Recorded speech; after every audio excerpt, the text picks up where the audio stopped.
मित्र नमस्कार. आपण जी चर्चा करत आहोत बालविकासासंदर्भात. आता आपण बालविकासासंदर्भात आंतरराष्ट्रीय राजकारणावर जे प्रयत्न झालेत सुरुवातीपासूनचे, तर ती चर्चा आपण करू लागलो आहोत. जसं आपण काल म्हणालो तसं की आपल्याला टप्प्याटप्प्यानुसार बालविकास ही संकल्पना समजून घ्यावी लागेल आणि त्याचं महत्त्व आपल्याला समजून घ्यावं लागेल. तर आता आपण आंतरराष्ट्रीय राजकारणावर किंवा आंतरराष्ट्रीय स्तरावर बालविकास संरक्षणाकरिता जे प्रयत्न झाले ते प्रयत्न महत्त्वपूर्ण आहेत. अनेक वेळा आपल्याला जोड्या जुळवा किंवा असर्शनच्या क्वेश्चनमध्ये असे प्रश्न विचारतात. म्हणून जेव्हा जास्त पर्याय दिले जातात जोड्या जुळवण्यासाठी, तेव्हा त्या पर्यायामध्ये आपल्याला एखादा तरी पर्याय असा असू शकतो. म्हणून आपण नीट पद्धतीने ती चर्चा करणं आवश्यक आहे. मुळात आपण जेव्हा जग असं म्हणतो, तर या जगाला एका व्यासपीठावर आणण्याचं काम लीग ऑफ नेशननी केलेलं आहे, ज्याला आपण राष्ट्रसंघ असं म्हणतो. आणि राष्ट्रसंघ विल्सनच्या 14 कलमी योजनेतून ते साकारलेला आहे, ज्याचा उद्देश जगामध्ये शांतता प्रस्थापित करणे असा होता. परंतु 1930 पासून पुन्हा दुसऱ्या महायुद्धाची चावल सुरू झाली आणि दुसरं महायुद्ध 39ला सुरू झालं आणि 45ला संपलं. तर 45मध्ये लीग ऑफ नेशनपेक्षा थोडीशी ब्रॉड कन्सेप्ट घेऊन निर्माण झालेली संयुक्त राष्ट्रसंघ ही संघटना आपल्याला पाहायला मिळते. आणि खऱ्या अर्थाने संयुक्त राष्ट्र संघटना ही महत्त्वपूर्ण आहे. आणि या संघटनेच्या मार्फत मोठ्या प्रमाणात मानवी हक्क संरक्षणासाठी रचनात्मक पाऊल उचललं गेलं, ज्या माध्यमातून येथील कोणीही, जगातील कोणताही नागरिक त्याच्या अधिकाराच्या संरक्षणार्थ UN आणि तसेच इतर त्याच्या संघटना कार्य करू लागलेल्या आहेत. आणि मग हळूहळू UN सारखी संघटन जगभरामध्ये महत्त्वाचं आणि जगभराचं केंद्र ठरू लागलेलं आहे. त्यामार्फत बालविकासाचे अनेक कार्यक्रम, धोरणे आपल्याला पाहायला मिळतात, जी धोरणे आपल्या देशातील शासनाला, राज्याला ती मानणं बंधनकारक ठरतं. आणि या अंतर्गत आपण काय पाहतो, तर जिनिव्हा घोषणापत्र जे आहे 1924चं जिनिव्हा घोषणापत्र, या घोषणापत्रामध्ये बालविकासाची चर्चा आपल्याला पाहायला मिळते. आणि मग बालकांचा हक्क व त्यांचा विकास या अर्थाने जिनिव्हा घोषणापत्र महत्त्वपूर्ण आहे. कारण संयुक्त राष्ट्र संघटनेच्याच उद्देशामध्ये, त्याच्या भूमिकामध्ये मानवी हक्क या चर्चेअंतर्गत बालकांचे हक्कसुद्धा येतात. पण आपण एक गोष्ट विचारात घेतली पाहिजे की संयुक्त राष्ट्रसंघ हे वेगळं आहे किंवा बाल हक्क हे वेगळं आहे किंवा मानव हक्क वेगळा आहे, असं नाही. संयुक्त राष्ट्र संघटनेच्या ज्या इतर शाखा आहेत, इतर संस्था आहेत, या संस्थांपैकी हे एक आहेत. म्हणजे युनिसेफ असेल, बालकांसाठी काम करते, WHO असेल, तर ह्या सगळ्या संघटना UN सहकारी संघटना आहेत किंवा त्या संघटना या विविध क्षेत्रामध्ये कार्य करताना दिसतात. त्यापैकी हे घोषणापत्र एक आहे. आणि या घोषणापत्रामध्ये 5 बाबी महत्त्वाच्या होत्या, ज्यामध्ये बालकांचा विकास हा अंतर्भूत आहे. साधारणतः या घोषणापत्रामध्ये ज्या 5 बाबी होत्या, त्याचं म्हणणं असं आहे की बालकांचा भौतिक आणि बौद्धिक विकास साध्य करणे, बालकांचा भौतिक आणि बौद्धिक विकास साध्य करणे, त्याबरोबरच त्यांच्या विकासाकरिता आवश्यक असणारी संसाधने बालकांना पुरवणे, हा एक उद्देश होता. आता भौतिक विकास म्हणजे इथे काय अभिप्रेत आहे? इथे भौतिक विकास म्हणजे बालकांचा शारीरिक विकास, त्यांच्या विकासाकरिता लागणारे जे इतर संसाधने आहेत, ज्या आधारावर बालकांचा विकास घडून आणता येईल किंवा घडून येईल, त्याला भौतिक असं म्हटलेलं आहे. आणि बौद्धिकचा जो अर्थ आहे, तर बालकांची मानसिकता, त्यांची गुणवत्ता, त्यांचा बौद्धिक स्तर याचा विकास करणे हा हेतू या घोषणापत्राचा होता. दुसरा उद्देश असा होता की बालकांना पुरेसे अन्न, त्यांना लागणारी औषधं, त्यांना लागणारा निवारा, त्याबरोबरच जे निराधार आणि अपंग बालके होती, निराधार आणि अपंग बालकांना आवश्यक ती मदत पुरवणे आणि त्याबरोबरच या बालकांच्या स्वास्थ्याचा, त्यांच्या आरोग्याचा, त्यांच्या दैनंदिन जीवनाचा प्रश्न सोडवणे या दृष्टीने त्यांना सहायता करणे, त्यांना मदत करणे अशा प्रकारचा उद्देश या घोषणापत्राचा होता. त्यात आणखी एक उद्देश असा होता की जे गुन्हेगार मुले आहेत, ज्या गुन्हेगार मुलांना समाजाकडून स्वीकारलं जात नाही, तर अशा मुलांना सुद्धा मानवीय दृष्टिकोनातून विचार करून, कारण ते नाबालिक आहेत, त्यांना फारसं चांगला आणि वाईटातला फरक कळत नाही, अशा वेळी त्या मुलावर अत्याचार किंवा अन्याय न करता समाजाने देखील त्या मुलांना त्याचा स्वीकार करावा हा एक त्याच्यामधला उद्देश होता. त्याबरोबरच तिसरा उद्देश असा होता की जी मुले संकटात सापडलेली आहेत, संकटात सापडलेल्या मुलांना मदत करणे. आता कोणत्या संकटात सापडलेले आहेत, कोणतं संकट आहे, तर अनेक देशांमध्ये, विकसनशील राष्ट्र असतील की विकसित राष्ट्र असतील, कुठल्याही देशामध्ये बालकांना विकणे किंवा बालकाकडून अवघड काम करून घेणे किंवा बालकांना कामावर ठेवणे अशा अडचणीत सापडलेल्या बालकांना त्यांचा विकास घडवून आणण्यासाठी, किंवा भीक मागणारे मुलं असतील, निराधार मुलं असतील, रस्त्यावर फिरणारे मुलं असतील, इंडस्ट्रियल एरियामध्ये गरिबीमुळे फिरणारे मुलं असतील, तर अशा मुलांना त्यांचे प्रश्न सोडवून त्यांना मदत करणे हा उद्देश या घोषणापत्राचा होता. त्याबरोबरच त्या मुलांच्या उपजीविकेचे साधन त्यांना उपलब्ध करून देणे, त्या मुलांच्या सर्वांगीण विकासाकरिता लागणारं अन्नधान्य, पुरेसं अन्न, त्याबरोबर त्यांच्या मूलभूत गरजा पूर्ण होतील अशा प्रकारच्या उपजीविकेसाठी त्यांना संसाधने पुरवणे हा देखील एक उद्देश होता. आणि त्याबरोबरच शेवटचा उद्देश असा आहे की गुणवत्ता आणि पालनपोषण, गुणवत्तापूर्ण पालनपोषण हे त्या बालकांच्या हक्कासाठी महत्त्वपूर्ण बाब आहे. जेव्हा एखाद्या बालकाच्या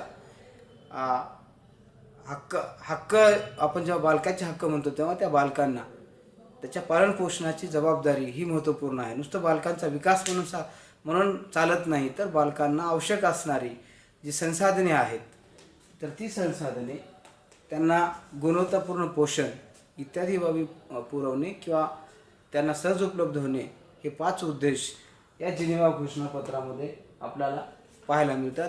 आणि हे 5 उद्देश किंवा हे पहिलं जिनिव्हा 1924चं जिनिव्हाचं घोषणापत्र खऱ्या अर्थाने बालकांच्या विकासामध्ये निर्णायक आणि मैलाचा दगड ठरताना आपल्याला दिसतं. दुसऱ्या महायुद्धानंतर जेव्हा संयुक्त राष्ट्रसंघ आलं, त्या संयुक्त राष्ट्रसंघाने देखील हा लीग ऑफ नेशनचा उद्देश पुढे चालवला आणि त्यांनी 1959मध्ये पुन्हा जिनिव्हा घोषणापत्र जाहीर केलं. आणि या घोषणापत्रामध्ये म्हणजे हे घोषणापत्र आमसभेने, आपण याला साधारण सभा म्हणतो, आमसभा म्हणतो, महासभा म्हणतो, की या सभेने 59मध्ये बाल विकासाचा एक जाहीरनामा स्वीकृत केला. काय केला? तर बाल विकासाचा एक जाहीरनामा स्वीकृत केला. म्हणजे इथे आपण असं पाहतो की 24मध्ये फक्त बालविकास, बाल हक्क आणि बालविकास या संदर्भाने महत्त्वपूर्ण चर्चा झाली, परंतु 59मध्ये मात्र ती तेवढी चर्चा मर्यादित न राहता बालकांच्या हक्काचं घोषणापत्रच विकासाकरिता या संयुक्त राष्ट्रसंघाच्या महासभेने ते जाहीर केलं. आणि त्याच्यात त्यांनी म्हटलं की हे घोषणापत्र काय करतं, तर जगातील कोणत्याही बालकाला त्या बालकावर कोणताही भेदभाव होता कामा नये, हे प्रमुख आहे. या घोषणापत्रामध्ये प्रमुख काय आहे, तर कोणताही भेदभाव होता कामा नये. मग हे कोणता भेदभाव केला जातो? तर अलीकडच्या काळामध्ये म्हणजे अगदी कुठल्याही सामाजिक संरचनेमध्ये विविध प्रकारचे भेदभाव हे अस्तित्वात आहेत आणि आपण ते भेदभाव नाकारू शकत नाही. म्हणजे हे भेदभाव एका व्यक्तीसोबत एका समुदायासोबत एका राज्यासोबत हे सतत पद्धतीने पूर्वीपासून चालत आलेले आहेत. म्हणून युएननी हा भेदभाव नष्ट करून एक प्रकारे समानता प्रस्थापित कशी करता येईल या दृष्टीने महत्त्वाचं आणि सकारात्मक पाऊल उचललेलं आपल्याला दिसतं. आणि त्यामध्ये बालकांच्या विकासासाठी बालकांचा कोणताही भेदभाव करण्यात जाऊ नये. आता हा भेदभाव कोण करू नये? तर हा भेदभाव देशाने करू नये. जे तुमचं शासन आहे त्या शासनाने, देशाने, राज्यांनी हा भेदभाव करू नये. तर त्या बालकाची हा भेदभाव कशाच्या आधारावर करू नये? तर जात, वंश, लिंग, भाषा, राजकीय मतप्रवाह, संपत्ती, प्रदेश इत्यादी आधारावर बालकांचा कोणत्याही प्रकारचा भेदभाव करू नये इत्यादीचा स्वीकार या घोषणापत्रामध्ये आहे. त्याबरोबरच बालकांच्या शारीरिक, मानसिक, नैसर्गिक, बौद्धिक इत्यादीचा विकास हा या घोषणापत्राचा भाग आहे. इथं पण आपण म्हणालो की शारीरिक, मानसिक, नैसर्गिक, बौद्धिक इत्यादी विकास या घोषणापत्रामध्ये पाहायला मिळतो जाहीरनाम्यात. त्याबरोबरच ज्या इतर प्रकारच्या संधी आहेत आणि सुविधा आहेत त्या सुविधा कायद्याने त्या नागरिकांना त्या प्राप्त करून द्याव्यात. आता ह्या कोणत्या संधी आहेत, कोणत्या सुविधा आहेत? तर या बालकांच्या विकासाकरिता आवश्यक असणाऱ्या ज्या सेवा आहेत तर त्याचा लाभ हा या बालकांना, लाभार्थ्यांना तो मिळावा हा हेतू आहे. आणि मग यासाठी कायद्याने ती व्यवस्था करण्यात यावी अशी तरतूद या घोषणापत्रामध्ये किंवा अशी ग्वाही या घोषणापत्रामध्ये देण्यात आलेली आहे. त्याबरोबरच जन्मापासूनचं राष्ट्रीयत्व हे बालकांना प्राप्त व्हावं आणि ज्या देशामध्ये ज्या बालकाचा जन्म झाला तर त्या बालकांना त्या देशाचं राष्ट्रीयत्व मिळावं अशी ग्वाही किंवा अशी घोषणा या घोषणापत्रामध्ये पाहायला मिळते. त्याबरोबरच बालकांना सामाजिक सुरक्षितता प्रदान करणे 1959च्या जिनेवा घोषणापत्राचं महत्त्वाचं वैशिष्ट्य म्हणजे या घोषणापत्रामध्ये बालकांच्या सर्वांगीण विकासाकरिता आवश्यक असणाऱ्या सर्व बाबीची पूर्तता किंवा आवश्यक असणाऱ्या सर्व बाबीची चर्चा या घोषणापत्रात केलेली आहे.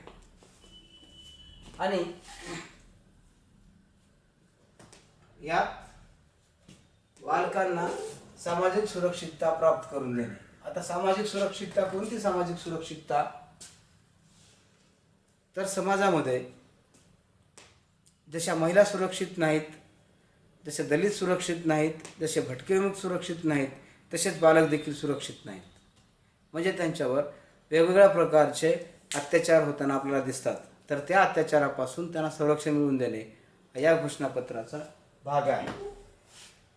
जे दिव्यांग आणि अपंग जे लोक आहेत, बालक आहेत, त्या अपंग आणि दिव्यांग नागरिकांना, बालकांना विशेष सवलती देऊन त्यांना त्यांचा सामाजिक स्तर उंचावण्याचा प्रयत्न करणे आणि त्यांना विशेष सवलतीच्या आधारावर त्यांना शिक्षण देणे, जेणेकरून तेच पुढे स्वतः स्वावलंबी होतील. म्हणजे अपंग बालकांना इतर बालकांच्या बरोबरीने आणण्यासाठी किंवा त्यांचा विकास त्यांना साध्य करण्याची व्यवस्था ही या कायद्याच्या अंतर्गत किंवा या कायद्याने मिळवून द्यावी हा उद्देश इथे पाहायला मिळतो. त्याबरोबरच इथे एक नवीन गोष्ट आपल्याला पाहायला मिळते ती म्हणजे मुलांचा सर्वांगीण विकास जो आहे हा सर्वांगीण विकास घडून आणण्याचं काम किंवा हा विकास घडून आणण्यासाठी जी महत्त्वाची जबाबदारी असेल ती जबाबदारी पालकांची असेल. म्हणजे बालकांच्या विकासामध्ये पालकांची जबाबदारी ही महत्त्वपूर्ण आहे. हे असं का टाकलं असेल हो ह्याच्यामध्ये पालकांची जबाबदारी? कारण अनेक पालक या जबाबदारीपासून सुटू पाहतात. म्हणजे अनेक सामाजिक आपल्या समस्या असतात, त्या सामाजिक समस्येचा भाग म्हणजे विभक्त कुटुंबीय आहेत. आणि अशा वेळी त्या बालकाचं पालनपोषण म्हणजे आईवडील जर विभक्त झालेले असतील तर त्या बालकांचा विकास हा नीट होत नाही. पण अशा वेळी त्याचं पालकत्व कोणी ना कोणी घेणं गरजेचं आहे. म्हणून बालकांचा विकास घडवून आणणे, सर्वांगीण विकास घडवून आणणे ही त्यांच्या पालकाची जबाबदारी असेल. त्याबरोबरच त्या मुलांना सक्तीचे आणि मोफत शिक्षण देण्यात यावे. म्हणजे कोणत्याही मुलांना, बालकांना सक्तीचे आणि मोफत शिक्षण, जसं की आपल्याकडं 6 ते 14 वर्षापर्यंतच्या मुलांना मोफत आणि अनिवार्य शिक्षण ही तरतूद आपण केलेली आहे. याचा उद्देश काय की अशा तरतुदींचा तर बालकांचा सर्वांगीण विकास घडून येण्यासाठी शिक्षण ही महत्त्वाची बाब आहे. आणि शिक्षणाशिवाय कोणत्याही नागरिकांचा, व्यक्तीचा, देशाचा विकास हा होऊ शकत नाही. म्हणून व्यक्तीच्या, समाजाच्या आणि राष्ट्राच्या सर्वांगीण विकासाकरिता शिक्षण हे अनिवार्य आणि महत्त्वपूर्ण आहे. त्याबरोबरच बालकांचे सर्व परिस्थितीत संरक्षण करणे. आता ही सर्व परिस्थिती म्हणजे काय? कोणती सर्व परिस्थिती आहे? तर सामान्य काळ आणि आणीबाणी किंवा युद्धजन्य परिस्थिती किंवा आक्रमण इत्यादी काळात देखील बालकांच्या हक्काविषयी किंवा बालकांचं त्यांचं संपूर्ण विकास, सर्वांगीण विकास साध्य करणे हे महत्त्वाचं वैशिष्ट्य आपल्याला पाहायला मिळतं. आणि ही तरतूद या 59च्या जाहीरनाम्यामध्ये ती आलेली आहे. आणि मग याबरोबरच त्यांचा जो शेवटचा उद्देश होता घोषणापत्रामधला, आपण हा फक्त सार विचारात घेतो आहोत. तर त्यामध्ये सर्व बालकांना अत्याचारापासून मुक्त करणे किंवा त्यांना संरक्षण देणे. सगळी बालकं जी बालक आहेत त्या बालकांना, बालक म्हणजे कोण? 0 ते 14 पर्यंतच्या मुलांना, मुलींना सर्व प्रकारच्या अत्याचारापासून त्याचं संरक्षण करणे हा एक उद्देश आपल्याला इथे पाहायला मिळतो. म्हणून हे 59चं घोषणापत्र अतिशय महत्त्वपूर्ण आहे, ज्यामध्ये कोणत्याही प्रकारचा भेदभाव हा व्यक्तीसोबत केला जाऊ नये, म्हणजे मुलांसोबत केला जाऊ नये. जसं आपण असं एका बाजूला असं पाहतो की 10 डिसेंबर 1948ला जे मानवाधिकाराचं घोषणापत्र होतं, त्या मानवाधिकाराच्या घोषणापत्रामध्ये जो उद्देश होता की कोणत्याही व्यक्तीच्या सर्वांगीण विकासाकरिता आवश्यक असणारी जी समान परिस्थिती आहे, समान संधी आहे ती उपलब्ध करून देणे, की जेणेकरून कोणत्याही व्यक्तीच्या हक्काचं उल्लंघन होणार नाही. त्याबरोबरच कोणताही भेदभाव हा व्यक्तीशी केला जाऊ नये. त्याबरोबर जे निराधार आणि अपंग लोक असतील त्यांच्या हितसंबंधाचं संरक्षण करावं, ही जी मुख्य भूमिका मानव हक्क आयोगाची होती, अगदी तशीच भूमिका, त्याच तोलामोलाची भूमिका ही या जिनेवा घोषणापत्रांमध्ये ती आपल्याला आमसभेच्या माध्यमातून ती आलेली पाहायला मिळते, ज्याच्यामध्ये कोणत्याही मुलांचा कोणत्याही आधारावर जात, धर्म, रंग, वंश या आधारावर भेदभाव न करता प्रत्येक बालकांचा समान विकास साध्य करणे हा याचा मध्यवर्ती बिंदू आहे, केंद्रबिंदू आहे. म्हणून सर्वांगीण विकासाकरिता आवश्यक असणारी ज्या बाबी आहेत, ज्या संधी आहेत, त्या संधी प्रत्येक बालकांना मिळणे हा या घोषणापत्राचा मुख्य उद्देश आहे. आणि त्याबरोबरच या कार्यासाठी म्हणजे बालविकास साध्य करण्यासाठी जगभरातील बालकांचा सर्वांगीण विकास साध्य करण्यासाठी युएनच्या व्यासपीठावर युनिसेफची स्थापना झाली आणि युनिसेफची स्थापना ही महत्त्वाची स्थापना आहे आणि ही स्थापना 11 डिसेंबर 1946 रोजी झाली. त्याची चर्चा आपण पुढच्या लेक्चरमध्ये करू.